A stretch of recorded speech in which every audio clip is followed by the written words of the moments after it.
Punjabi radio USA ਸੁਣ ਰਹੇ ਸਾਰੇ ਹੀ ਮਾਣਯੋਗ ਅਤੇ ਸਤਿਕਾਰਤ ਸਰੋਤਿਆਂ ਨੂੰ ਪਿਆਰ ਸਤਿਕਾਰ ਸਹਿਤ ਨਿੱਘੀ ਜਿਹੀ ਸਤਿ ਸ੍ਰੀ ਅਕਾਲ। ਸਭ ਨੂੰ ਜੀਆਂ ਨੂੰ ਆਖਦੇ ਹਾਂ। ਸਰੋਤਿਓ, ਅੱਜ 13 ਅਪ੍ਰੈਲ ਦਿਨ ਹੈਗਾ ਜੀ ਮੰਗਲਵਾਰ, ਅਤੇ ਆਪਣੇ ਨਾਲ ਇਸ ਟਾਈਮ ਜੁੜ ਚੁੱਕੇ ਨੇ ਮਲੋਟ ਸਟੂਡੀਓਜ਼ ਤੋਂ ਮਿੰਟੂ ਗੁਰੂਸਰੀਆ ਜੀ। ਮਿੰਟੂ ਜੀ, ਜੀਆਂ ਨੂੰ ਸਵਾਗਤ ਹੈ, ਸਤਿ ਸ੍ਰੀ ਅਕਾਲ ਸ਼ੁਕਰੀਆ ਜੀ, ਸਾਰਿਆਂ ਨੂੰ ਸਤਿ ਸ਼੍ਰੀ ਅਕਾਲ ਜੀ। ਜੀ, ਅਤੇ ਅੱਜ ਵਿਸਾਖੀ ਦਾ ਤਿਉਹਾਰ ਹੈ, ਵਿਸਾਖੀ ਦਾ ਦਿਹਾੜਾ ਹੈ। ਆਪ ਸਭਨਾਂ ਨੂੰ, ਮਿੰਟੂ ਜੀ, ਤੁਹਾਨੂੰ, ਤੁਹਾਡੇ ਪਰਿਵਾਰ ਨੂੰ, ਸਾਰੇ ਸਾਡੇ ਸੁਣਨ ਵਾਲਿਆਂ ਨੂੰ, ਫੇਸਬੁੱਕ YouTube 'ਤੇ ਦੇਖਣ ਵਾਲਿਆਂ ਨੂੰ, ਸਾਰਿਆਂ ਨੂੰ ਬਹੁਤ ਬਹੁਤ ਵਿਸਾਖੀ ਦੀਆਂ ਮੁਬਾਰਕਾਂ ਹੋਣ ਜੀ। ਜੀ ਜੀ, ਸਭਨਾਂ ਨੂੰ ਜੀ, ਸਭਨਾਂ ਨੂੰ, ਸਭਨਾਂ ਦੇ ਪਰਿਵਾਰਾਂ ਨੂੰ, ਸਭ ਲੋਕਾਈ ਨੂੰ ਇਸ ਮਹਾਨ ਦਿਹਾੜੇ ਦੀ ਵਧਾਈ ਹੋਵੇ, ਕੋਟਨ ਕੋਟ ਵਧਾਈ ਜੀ। ਅਤੇ ਪ੍ਰੋਗਰਾਮ ਸ਼ੁਰੂ ਕਰਨ ਤੋਂ ਪਹਿਲਾਂ ਸਾਡੇ ਅੱਜ ਦੇ ਸਪਾਂਸਰਸ, ਉਹਨਾਂ ਦਾ ਧੰਨਵਾਦ ਕਰਦੇ ਜਾਈਏ। ਖਾਲਸਾ ਇੰਸ਼ੋਰੈਂਸ ਏਜੰਸੀ ਵਾਲੇ, ਜਿਨ੍ਹਾਂ ਦੇ ਕੋਲੋਂ ਤੁਸੀਂ ਹਰ ਇੱਕ ਤਰੀਕੇ ਦੀ ਇੰਸ਼ੋਰੈਂਸ ਕਰਵਾ ਸਕਦੇ ਹੋ। ਇੰਸ਼ੋਰੈਂਸ ਬਾਰੇ ਪਤਾ ਕਰਨ ਲਈ ਕਾਲ ਕਰ ਸਕਦੇ ਹੋ ਨੰਬਰ 408 272 2500 ਦੇ ਉੱਤੇ। ਇਸ ਦੇ ਨਾਲ Krishan Dhanota, university, Baljinder Singh Nejar, Woodland GN tyre and lube ਵਾਲੇ, ਜਿਨ੍ਹਾਂ ਕੋਲੋਂ ਤੁਸੀਂ truck wash, oil change, air brake ਦਾ ਕੰਮ ਕਰਵਾ ਸਕਦੇ ਹੋ। ਨਵੇਂ ਪੁਰਾਣੇ ਟਾਇਰ ਵਾਜਿਬ ਕੀਮਤਾਂ 'ਤੇ ਖਰੀਦ ਸਕਦੇ ਹੋ। ਸੈਂਟਰਨੈਲਾ ਮਡੇਰਾ 'ਚ ਲੋਕੇਸ਼ਨ ਨੇ। ਕਾਲ ਕਰ ਸਕਦੇ ਹੋ ਨਿਮਾ Sahota 209 277 0113। Sucha Singh, Jaskaran Singh, Gurpratap Singh ਫਰੈਜ਼ਨੋ, Paramjit Kaur Rangi Vacaville, west coast truck driving school Fresno ਵਾਲੇ, ਜਿਹੜੇ ਕਿ ਤੁਹਾਨੂੰ ਟਰੱਕ ਦਾ ਲਾਇਸੈਂਸ ਵਧੀਆ ਸਿਖਲਾਈ ਦੇ ਕੇ ਘੱਟ ਸਮੇਂ ਦੇ ਵਿੱਚ ਲੈਣ 'ਚ ਸਹਾਇਤਾ ਕਰਦੇ ਨੇ। ਕਾਲ ਅਜੀਤ ਅਟਵਾਲ 559 374 45 41 ਦੇ ਉੱਤੇ। ਨਾਲ ਹੀ Jarnail Singh, Glenwood Washington, Harjit Singh, Surinder Kaur Aujla, Del City, ਜੈਂਡਰ ਮਾਰਗੇਜ ਅਤੇ ਰੀਅਲ estate ਵਾਲੇ, ਘਰ ਖਰੀਦਣ ਵੇਚਣ ਦੀਆਂ ਸੇਵਾਵਾਂ ਦੇ ਨਾਲ ਨਾਲ ਕਮਰਸ਼ੀਅਲ ਲੋਨ, ਐਗਰੀਕਲਚਰ ਲੋਨਜ਼, ਹੋਮ ਲੋਨਜ਼ ਦੇ ਲਈ ਇਹਨਾਂ ਦੇ ਨਾਲ ਸੰਪਰਕ ਕਰੋ। ਕਾਲ ਕਰੋ ਮੋਹਨ ਚੀਮਾ ਹੁਣਾਂ ਨੂੰ ਨੰਬਰ 559 905 25 75 ਦੇ ਉੱਤੇ। ਟੇਰਕੀਆਣਾ ਇਮੀਗ੍ਰੇਸ਼ਨ ਲਾ ਫਰਮ, ਇਮੀਗ੍ਰੇਸ਼ਨ ਦਾ ਹੋਵੇ ਕਿਸੇ ਵੀ ਤਰੀਕੇ ਦਾ ਕੰਮ, ਅਤੇ ਇਮੀਗ੍ਰੇਸ਼ਨ ਦੇ ਅਟਰਨੀ ਜੇ ਟੇਰਕੀਆਣਾ ਹੁਣਾਂ ਦੇ ਨਾਲ ਤੁਸੀਂ ਸੰਪਰਕ ਕਰ ਸਕਦੇ ਹੋ ਨੰਬਰ 415 909 0503 ਦੇ ਉੱਤੇ। ਇਹਨਾਂ ਸਾਰਿਆਂ ਦਾ ਬਹੁਤ ਬਹੁਤ ਧੰਨਵਾਦ। ਜੇਕਰ ਤੁਸੀਂ ਜਾਂ ਕੋਈ ਹੋਰ ਕਾਰੋਬਾਰ ਇਸ ਪ੍ਰੋਗਰਾਮ ਨੂੰ ਸਪਾਂਸਰ ਕਰਨਾ ਚਾਹੁੰਦੇ ਹੋ, ਸੰਪਰਕ ਕਰ ਸਕਦੇ ਹੋ ਨੰਬਰ 408 722 7698 ਦੇ ਉੱਤੇ। ਮਿੰਟੂ ਜੀ, ਗੱਲਬਾਤ ਦਾ ਸਿਲਸਿਲਾ ਸ਼ੁਰੂ ਕਰਦੇ ਜਾਈਏ। ਕੁੰਵਰ ਵਿਜੇ ਪ੍ਰਤਾਪ ਸਿੰਘ ਨੇ SIT ਤੋਂ ਦਿੱਤਾ ਅਸਤੀਫਾ। ਹਾਂਜੀ, ਦੇਖੋ, ਅਸਤੀਫੇ ਦੀ ਕਾਪੀ ਮੈਂ ਪੜ੍ਹੀ ਨਹੀਂ ਹੈਗੀ। ਕੁਛ ਮੀਡੀਆ ਆਊਟਲੈਟ ਜਿਹੜੇ ਆ ਉਹ ਇਹ ਵੀ ਲਿਖ ਰਹੇ ਨੇ ਕਿ ਉਹਨਾਂ ਨੇ ਆਪਣੀ ਜੌਬ ਤੋਂ ਵੀ ਅਸਤੀਫਾ ਦਿੱਤਾ ਹੈ। ਮਤਲਬ ਕਿ SIT ਤੋਂ ਅਸਤੀਫਾ ਤਾਂ ਦਿੱਤਾ ਹੀ ਆ, ਸਰਵਿਸ ਤੋਂ ਵੀ ਉਹਨਾਂ ਨੇ ਅਸਤੀਫੇ ਦੀ ਪੇਸ਼ਕਸ਼ ਕੀਤੀ ਆ। ਤੇ ਨਾਲ ਦੀ ਨਾਲ ਇਹ ਵੀ ਖਬਰ ਆ ਗਈ ਦੇਰ ਸ਼ਾਮ ਕਿ ਕੈਪਟਨ ਅਮਰਿੰਦਰ ਸਿੰਘ ਹੋਰਾਂ ਨੇ ਉਹਨਾਂ ਦਾ ਅਸਤੀਫਾ ਪ੍ਰਵਾਨ ਨਹੀਂ ਕੀਤਾ। ਇਹ ਵੱਡੀ ਖਬਰ ਆ, ਇਹ ਵੱਡੀ ਖਬਰ ਆ, ਕਿਉਂਕਿ ਉਹਨਾਂ ਨੇ ਬਕਾਇਦਾ ਇਹਦੇ ਤੇ ਪ੍ਰੈਸ ਰਿਲੀਜ਼ ਜਾਰੀ ਕਰ ਦਿੱਤਾ। ਤਾਂ ਤੁਸੀਂ ਆਪ ਹੀ ਸਮਝੋ ਕਿ ਇਹ ਮੁੱਦਾ ਕਿੰਨਾ ਵੱਡਾ ਹੈ ਔਰ ਕਿੰਨਾ ਇਹ ਇਸ ਵੇਲੇ ਮਹੱਤਵਪੂਰਨ ਹੈ। ਇਸ ਚੀਜ਼ ਨੂੰ ਜ਼ਰੂਰ ਸਮਝਣ ਦੀ ਲੋੜ ਹੈ। ਔਰ ਪ੍ਰਤੱਖ ਤੌਰ ਤੇ ਸਾਡੇ ਸਾਹਮਣੇ ਆ ਕਿ ਖੁਦ captain Amarinder Singh press release ਕਰਦੇ ਆ ਕਿ ਦੇਖੋ ਜੀ, ਗੱਲ ਇਹ ਆ ਕਿ ਅਸੀਂ ਇਹ ਅਸਤੀਫਾ ਪ੍ਰਵਾਨ ਨਹੀਂ ਕਰਾਂਗੇ, ਕਿਉਂਕਿ ਬਹੁਤ ਕਾਬਲ, ਹੋਣਹਾਰ, ਦਲੇਰ ਆਫਿਸਰ ਨੇ ਤੇ ਇਹਨਾਂ ਨੇ ਬਹੁਤ ਦਬਾਅ ਦੇ ਵਿੱਚ ਰਹਿੰਦੇ ਆ, ਮਤਲਬ ਕਿ ਟਰਮੈਂਡਸ ਦਬਾਅ, ਜਿੱਦਾਂ ਕਹਿ ਲਓ ਕਿ ਇੱਕ ਸੀ ਜਿਹੜਾ ਫੇਸ ਕੀਤਾ, ਤੇ ਬਾਵਜੂਦ ਇਹਦੇ ਇਹਨਾਂ ਨੇ ਇੱਕ ਵਧੀਆ ਇਨਕੁਆਇਰੀ ਕੀਤੀ ਆ। ਅਸੀਂ ਸੁਪਰੀਮ ਕੋਰਟ ਜਾਵਾਂਗੇ, ਇਸ ਕਰਕੇ ਅਸਤੀਫਾ ਸਵੀਕਾਰ ਨਹੀਂ ਕਰ ਰਹੇ। ਮਤਲਬ ਇੱਥੇ ਇੱਕ ਚੀਜ਼ ਸਾਫ਼ ਹੋ ਜਾਂਦੀ ਆ ਕਿ ਜਿਸ ਤਰ੍ਹਾਂ ਹਾਈ ਕੋਰਟ ਨੇ 3 ਬਦਲ ਦਿੱਤੇ ਸਨ ਇਹਨਾਂ ਨੂੰ ਕਿ CBI ਤੋਂ ਜਾਂਚ ਕਰਵਾ ਲਓ, ਜਾਂ ਹਰਿਆਣਾ ਪੁਲਿਸ ਤੋਂ ਜਾਂਚ ਕਰਵਾ ਲਓ, ਜਾਂ SIT ਨਵੀਂ ਬਣਾ ਲਓ ਜਿਹਦੇ 'ਚ ਕੁੰਵਰ ਵਿਜੇ ਪ੍ਰਤਾਪ ਨਾ ਹੋਵੇ, ਤਾਂ ਤੀਸਰਾ ਆਪਸ਼ਨ ਜਿਹੜਾ ਕਿ ਇਉਂ ਲੱਗਦਾ ਸੀਗਾ ਕਿ ਸਰਕਾਰ ਵਰਤੇਗੀ, ਔਰ ਇਹਦੀ ਚਰਚਾ ਵੀ ਚੱਲ ਪਈ ਸੀਗੀ ਕਿ ਵਰਤਣ ਜਾ ਰਹੇ ਆ। ਪਰ ਅੱਜ ਇਹਨਾਂ ਨੂੰ ਇਸ ਮਾਮਲੇ 'ਚ ਵੀ ਸਫਾਈ ਦੇਣੀ ਪਈ ਕਿ ਵੇਖੋ, ਨਹੀਂ, ਅਸੀਂ ਸੁਪਰੀਮ ਕੋਰਟ 'ਚ ਹੀ ਜਾਵਾਂਗੇ। ਤੇ ਕੁੰਵਰ ਵਿਜੇ ਪ੍ਰਤਾਪ ਸਿੰਘ ਜਿਹੜੇ ਕਿ ਦੱਸੇ ਜਾਂਦੇ ਕਿ ਹਾਈ ਕੋਰਟ ਦੀਆਂ ਟਿੱਪਣੀਆਂ ਤੋਂ ਖਾਸੇ ਖਫਾ ਕਹਿ ਲਓ ਜਾਂ ਮਾਯੂਸ ਕਹਿ ਲਓ, ਉਹਨਾਂ ਨੇ ਅਸਤੀਫਾ ਜਿਹੜਾ ਉਹ ਇਸ ਵਜ੍ਹਾ ਕਰਕੇ ਦਿੱਤਾ। ਤਾਂ ਉਹਨਾਂ ਦਾ ਥੋੜ੍ਹਾ ਜਿਹਾ ਜਿਹੜਾ ਹੌਸਲਾ ਆ ਉਹਨੂੰ ਚੁੱਕਣ ਵਾਸਤੇ ਕੈਪਟਨ ਅਮਰਿੰਦਰ ਸਿੰਘ ਨੇ ਖੁਦ ਪ੍ਰੈਸ ਨੋਟ ਦੇ ਵਿੱਚ ਇਹ ਗੱਲਾਂ ਆਖੀਆਂ ਨੇ। ਇਹ ਵਾਹਵਾ ਕਹਿ ਲਓ ਕਿ ਅੱਜ ਬਹਿਸ ਮੁਬਾਹਿਸਾ ਛੜਿਆ ਸੋਸ਼ਲ ਮੀਡੀਆ 'ਤੇ। ਕੁਛ ਲੋਕ ਇਹ ਵੀ ਕਹਿ ਰਹੇ ਆ ਕਿ ਇਹ ਕੁੰਵਰ ਵਿਜੇ ਪ੍ਰਤਾਪ ਸਿੰਘ ਨੇ ਅਣਖ ਵਿਖਾਈ ਆ। ਕੁਛ ਲੋਕ ਕਹਿ ਰਹੇ ਆ ਕਿ ਉਹ ਰਾਜਨੀਤੀ 'ਚ ਆਏਗਾ। ਵੈਸੇ ਰਾਜਨੀਤੀ 'ਚ ਆਉਣ ਦੀ ਕਨਸੋ ਜਿਵੇਂ ਲੱਗੀ, ਤੇ ਨਾਲ ਦੀ ਨਾਲ ਜਿਹੜੇ ਆ ਵਿਚਾਰ ਵੀ ਆ ਗਏ, ਨਾਲ ਦੀ ਨਾਲ ਸੱਦੇ ਵੀ ਆ ਗਏ। ਤੇ ਜਿਹੜੇ ਪੀਰ ਮੁਹੰਮਦ ਸਾਹਿਬ ਹੈ ਉਹ ਕਹਿੰਦੇ ਕਿ ਇਹਨਾਂ ਨੂੰ ਭਾਈ ਛੱਡ ਛਡਾ ਕੇ ਸਾਰਾ ਕੁਛ ਪੰਜਾਬ ਦੇ ਬਦਲਾਅ ਵਾਸਤੇ ਆਉਣਾ ਚਾਹੀਦਾ, ਤੇ ਕੋਟਕਪੂਰੇ ਤੋਂ ਇਲੈਕਸ਼ਨ ਲੜਨਾ ਚਾਹੀਦਾ। ਮਤਲਬ ਕਿ ਹਲਕਾ ਵੀ ਤੈਅ ਹੋ ਗਿਆ ਕਿ ਕੋਟਕਪੂਰੇ ਦੇ ਵਿੱਚੋਂ ਆ ਕੇ ਉਹ ਇਲੈਕਸ਼ਨ ਲੜ ਸਕਦੇ ਹੈ, ਕਿਉਂਕਿ ਇਹ ਚਰਚਾ ਚੱਲ ਪਈ ਨਾਲ ਦੀ ਨਾਲ। ਕੋਈ ਅੰਮ੍ਰਿਤਸਰ ਤੋਂ ਉਹਨਾਂ ਨੂੰ ਟਿਕਟ ਦੇ ਰਿਹਾ, ਮਤਲਬ ਕਿ ਗੱਲਾਂ ਕਿ ਅੰਮ੍ਰਿਤਸਰ ਤੋਂ ਇਲੈਕਸ਼ਨ ਲੜਨਗੇ ਫਲਾਣੀ ਥਾਂ ਤੋਂ। ਪਰ ਇਹ ਸੋਚਿਆ ਜਾਵੇ ਕਿ ਜਿਸ ਅਫਸਰ ਨੇ ਹੁਣ ਤੱਕ 100 ਤੋਂ ਵੱਧ ਵੱਡੀਆਂ ਜਾਂਚਾਂ ਕੀਤੀਆਂ ਨੇ, ਕਿ ਉਹਦਾ ਬਹੁਤ ਵੱਡਾ ਨਾਮ ਆ, ਬਹੁਤ ਵੱਡਾ ਉਹਦਾ ਰੁਤਬਾ ਹੈ, ਉਹ ਇਹੋ ਜਿਹੇ ਮਾਮਲੇ ਦੇ ਵਿੱਚ ਜੇ ਰਾਜਨੀਤੀ 'ਚ ਆ ਜਾਂਦਾ ਹੈ, ਮਤਲਬ ਕਿ ਇਹੋ ਜਿਹਾ ਮਾਮਲਾ ਹੁਣ ਜਿਹੜਾ ਆਪਾਂ ਬਾਈਬਲ ਦਾ ਦੇਖਿਆ ਜਾਂ ਕੋਟਕਪੂਰੇ ਦਾ, ਅਤੇ ਉਹਦਾ ਕੈਰੀਅਰ ਜਿਹੜਾ ਹੁਣ ਤੱਕ ਕਹਿ ਲਓ ਕਿ ਬਹੁਤ ਪ੍ਰਸਿੱਧ ਰਿਹਾ ਹੈ, ਬਹੁਤ ਚਰਚਾ ਵਾਲਾ ਰਿਹਾ ਹੈ, ਤਾਂ ਉਹ ਦਾਅ 'ਤੇ ਲੱਗੇਗਾ ਕਿ ਤੁਸੀਂ ਸਾਰਾ ਕੁਛ ਕੀ ਸਰਕਾਰਾਂ ਦੇ ਕਹਿਣ 'ਤੇ ਕੀਤਾ ਵਾ। ਉਹ ਮੈਨੂੰ ਨਹੀਂ ਲੱਗਦਾ ਕਿ, ਔਰ ਵੈਸੇ ਵੀ ਜੇ ਤੁਸੀਂ ਦੇਖੋਗੇ ਮੋਰਲ ਗਰਾਊਂਡ 'ਤੇ ਆਪਾਂ ਦੇਖਦੇ ਹਾਂ, ਮੈਨੂੰ ਨਹੀਂ ਲੱਗਦਾ ਕਿ ਇਹ ਚੀਜ਼ ਠੀਕ ਹੈ ਕਿ ਉਹ ਕਾਂਗਰਸ ਵੱਲੋਂ ਟਿਕਟ ਲੈ ਕੇ ਇਲੈਕਸ਼ਨ ਲੜਦਾ।